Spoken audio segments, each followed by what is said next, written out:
Have you ever found yourself replaying old mistakes? Because I have. And I'm here sitting like, why am I giving free rent to things that I cannot even change? Because if I'm being honest, there was a time in my life where I did not just think about my past, I lived in it. Like recently, I remember this one period in my life where I was carrying so much guilt, so much regret, choices I wished I had made differently, things that I wish I said, or better yet, left unsaid. And no matter how much I tried to move forward, it felt like my past had me on a leash, it just kept pulling me back. And in one of my depressive states, I just broke down. I was tired.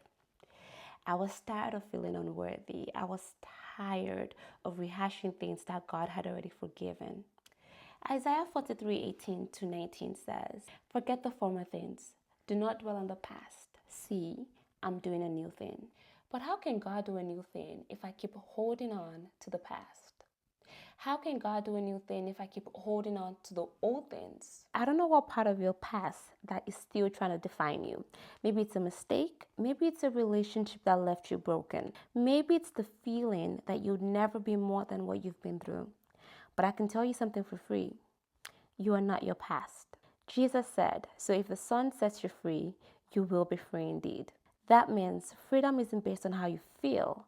It's based on what God said. And He said you are forgiven. He said you are redeemed. He said you are new. So why are you thinking otherwise? And listen, I wish I could say I let go of my past overnight.